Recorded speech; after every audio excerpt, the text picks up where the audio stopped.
Bienvenue dans Conscience évolutive, le podcast qui fait évoluer ta vision, ta conscience et ta vibration.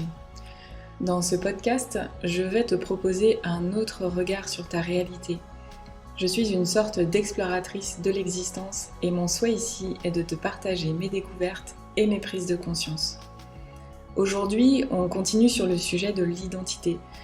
On va parler entre autres de respect et d'autonomie. Toutes les questions que j'énoncerai ici seront disponibles par écrit sous la vidéo si tu es sur YouTube ou sous le podcast si tu l'écoutes depuis une plateforme de streaming en ligne. Allez, c'est parti! J'aimerais te parler de respect parce que être dans son identité, c'est aussi se respecter soi et se faire respecter des autres. C'est connaître ses besoins et ses limites. Pour te respecter, il faut 1. Connaître tes besoins, 2. Savoir où sont tes limites, 3. Prendre en considération ses besoins et ses limites et les respecter. Tu es la première personne qui doit respecter tes besoins et tes limites. Se faire respecter passe d'abord par le respect de soi. Si je ne me respecte pas, si mes limites ne sont déjà pas claires pour moi, comment peuvent-elles l'être pour les autres ? Si mes propres limites sont floues, les autres viendront naturellement empiéter sur mon espace. C'est ainsi que je me retrouverai dans des situations où j'ai le sentiment que les autres ne me respectent pas. Mais les autres ne sont pas censés savoir où sont mes limites. C'est à moi de les définir et de les exprimer. Ces situations se présentent donc à moi pour me permettre d'identifier et de poser mes limites.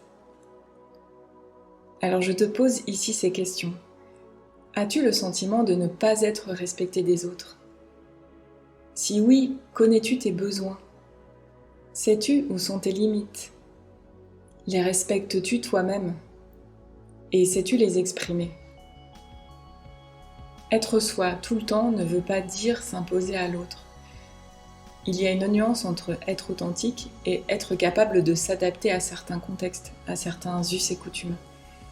C'est toujours une question d'équilibre entre le respect de soi et le respect des autres. En plus de se connaître, être dans son identité, c'est aussi avoir acquis une certaine autonomie et confiance en soi.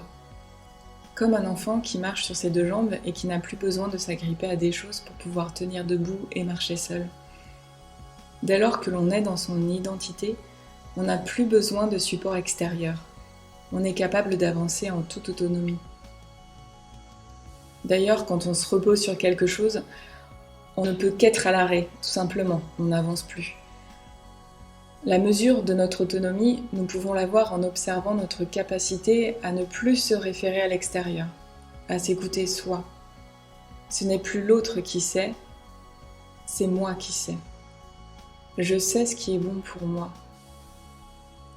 Si tu te décentres et que tu positionnes une personne à la place où tu devrais être, sois conscient que là, tu laisses une partie de ton pouvoir à cette personne. Développer son discernement est essentiel. Sois donc toujours attentif à ne pas tomber dans la croyance ou la fascination, en particulier dans le domaine spirituel où il est facile de se faire piéger et manipuler par des personnes qui prétendent avoir accès à une certaine forme de connaissance. Si tu penses à tort que quelqu'un sait mieux que toi ce qui est bon pour toi, alors c'est aussi une part de ta responsabilité et de ton pouvoir que tu lui concèdes. Tu dois rester le maître de ton sanctuaire. As-tu aujourd'hui besoin de te référer à quelqu'un d'extérieur ? Si oui, quel besoin cherches-tu à combler en faisant cela ? Une insécurité ? Une peur en particulier ? T'es-tu déjà arrivé de penser que quelqu'un savait mieux que toi ce qui est bon pour toi ? As-tu déjà laissé ton pouvoir à quelqu'un ? Si c'est le cas, as-tu le sentiment de te reconnaître pleinement ? Je te le redis, tu es le mieux placé pour savoir ce dont tu as besoin. Cela ne veut pas dire que l'on ne peut pas demander de l'aide ou du soutien dans certains cas. Ce n'est pas ce que je dis. Mais simplement, ton positionnement doit rester le même quoi qu'il arrive. Tu dois rester dans ton identité.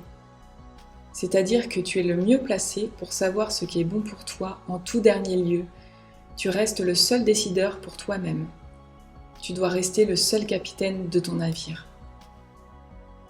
C'est ce que j'essaie de faire passer à mes clients pendant mes séances.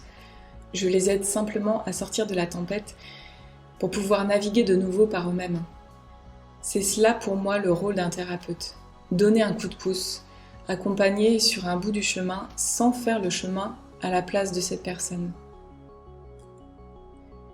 Au-delà de l'aspect individuel, l'identité se joue aussi au niveau collectif. Je peux m'identifier comme appartenant à un groupe, et ça peut être rassurant pour moi car je me reconnais dans des valeurs communes, dans un mode de pensée similaire. Lorsque l'on veut s'intégrer dans un groupe, nous avons tendance à colorer notre identité. Mécanisme inconscient basé sur la croyance que pour être accepté, je dois impérativement plaire et donc correspondre à l'image de ce groupe. Même au sein d'un groupe, sois attentif à rester qui tu es et ne cherche pas à te fondre à tout prix dans la masse, au risque de te déformer pour pouvoir rentrer dans un moule auquel tu ne corresponds pas. D'ailleurs, ne serait-ce pas manquer d'identité que de vouloir absolument m'identifier à un groupe ? Si tu appartiens à un groupe, quel qu'il soit, et que tu ne peux t'en passer, que cherches-tu à combler en toi par ce besoin d'appartenance ? La peur d'être seul ? Une peur de ne pas exister sans cela ? Si tu dois te déformer pour faire partie de ce groupe, qu'est-ce qui te motive à faire cela ? La peur d'être rejeté, exclu, ou encore une fois la peur de te retrouver seul ? Quelles sont les valeurs de ce groupe si tu ne peux y être toi-même et penser par toi-même ? As-tu besoin de t'identifier à quelque chose d'extérieur à toi pour te sentir crédible, te sentir exister ou avoir de la valeur ? Tu n'as pas à être quelqu'un d'autre que toi. Même si tu n'es pas reconnu par un groupe, tu as de la valeur. L'important est que tu te reconnaisses toi. Aujourd'hui, mon assise identitaire est telle que je ne m'identifie à rien d'extérieur à moi-même. Aucun groupe, aucun courant spirituel, aucune pratique, aucune philosophie, je n'ai aucun maître. Je suis ma propre voix, j'écoute mon cœur, mon instinct, mon intuition. J'expérimente et je reconnais qui je suis. En résumé ici, je te dirais, ne remets jamais ton pouvoir entre les mains de quelqu'un. Reviens toujours à toi. Écoute-toi parce que tu es la meilleure personne pour savoir ce qui est bon pour toi. Personne ne sait mieux que toi. Finalement, trouver son identité, c'est trouver qui l'on est, se révéler à soi-même et pouvoir se livrer ainsi aux autres dans toute son authenticité. Voilà où mène la quête de soi. Être soi de façon intégrale nécessite d'accepter l'entièreté de qui nous sommes. Cela demande d'accepter de se voir sous tous les angles, y compris ce qui nous fait mal, nos blessures, nos peurs, nos vulnérabilités. Les reconnaître et les mettre en lumière suffit parfois à les libérer. C'est ainsi que les masques tombent, pour que le vrai soi se révèle. Être soi, c'est aussi se connaître, connaître ses besoins et ses limites, les respecter soi-même et apprendre à les exprimer. Parce que c'est ma responsabilité de poser mes limites pour que les autres puissent les respecter.